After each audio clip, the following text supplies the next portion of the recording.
Welcome to the Film and TV channel. We have a little mini-series today. Yes, one of those I always approach with trepidation. Yes, we're talking the BBC in conjunction with HBO Max. So will that make it any better? Ooh, who knows? But yeah, we're looking at a four-part. So it's just about under 4 hours. There's about 55-minute episodes with it being on the BBC. It's an adaptation of a J.P. Delaney novel, yeah, by the same name. The Girl Before we're going to look at today, yeah, it's been showing, or it started to show on BBC One. It's all episodes are now available on BBC iPlayer here in the UK. Check your streaming site. Obviously HBO, it'll be on HBO Max. It should be on there as well. And I did binge watch this over the course of an afternoon. So obviously those watching it on BBC have the option of watching it just on a weekly basis, which, I'll tell you now, it's probably slightly better to watch on a weekly basis than a binge watch, to be honest with you. It's about a traumatised woman who falls in love with an extraordinary minimalist house, which remains under the spell of the architect who originally designed it. But not everything may be as it seems. Yeah, well, we certainly found that out very soon. And it stars in the main roles. We've got Gugu Mbatha-Raw as Jane Cavendish, a single woman who moves into the minimalist house Edward built 3 years after Emma and Simon. David Oyelowo as Edward, the architect of this house, with many little rules and things that he won't accept just anyone in this house. There has to be something special or about them, which soon becomes apparent when you watch the series. Jessica Plummer stars as Emma Matthews, partner of Simon.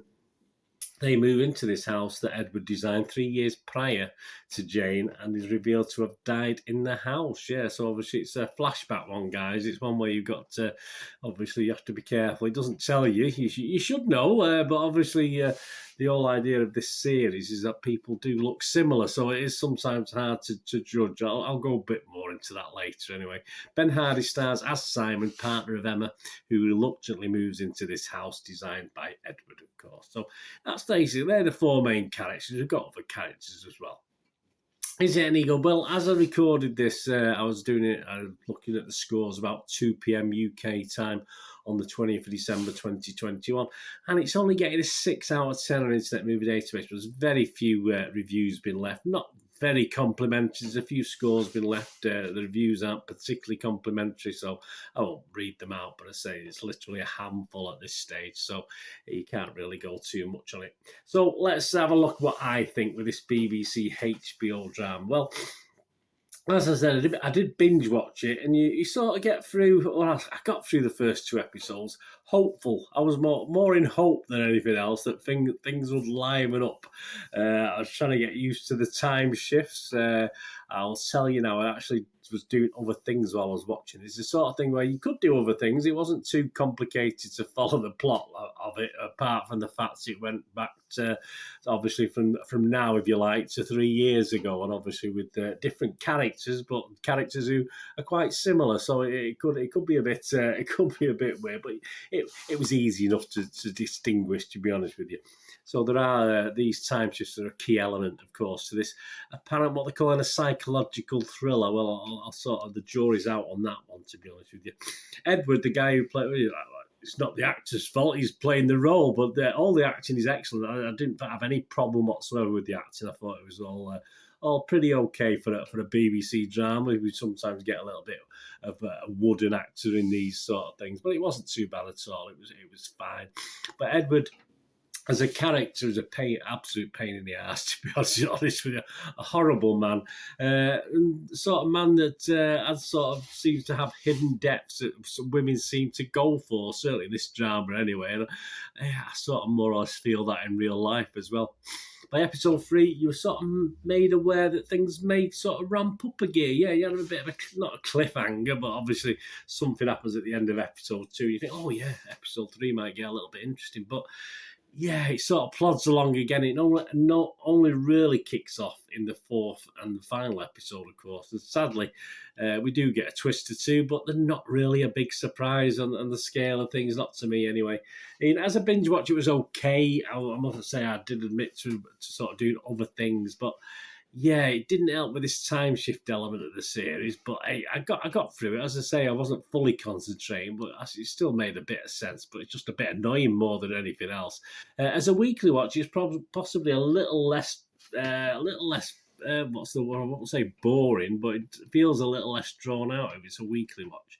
But 4 episodes is certainly far too many for what we get on screen with this. I don't know how closely it adheres to the book or anything like that. So I'm not too sure how it compares with that, but obviously, if this was the book, I probably would have stopped reading it about a third of the way in, to be honest with you. It is more a slow burn drama than a psychological thriller, in my mind. The endings are sort of pretty laughable, are pretty, and sadly, it won't live long in the memory. It's not a film I would rush out to watch with anyone. If say so, have you watched this yet? Do you want to watch it again? I'll probably say probably not. So I will give it a rating. Yeah, it is what it is. I'm just going to give it my minimum rating.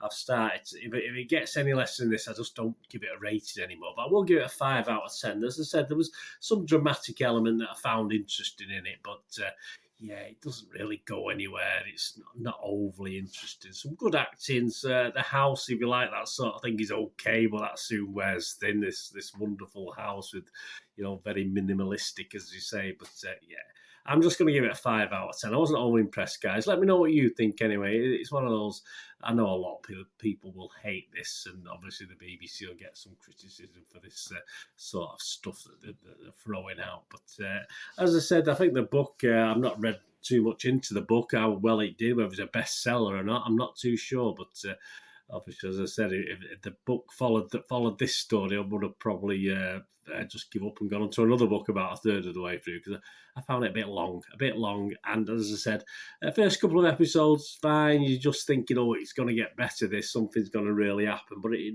never did. And we get to the 4th episode. There's a bit of sort of action, etc., and a bit of a climax, but not overly fantastic. So let me know what you think, guys, anyways, but I'll give it a 5 out of 10. Anyway, thanks for watching. Wherever you rest day, have a great one. Look after yourselves, look after your friends, look after your families. More importantly, let's look after each other. So we'll meet here again on the Film and TV channel. I only ask one thing, don't guys? Please stay safe, everyone. Thanks for watching. Bye for now.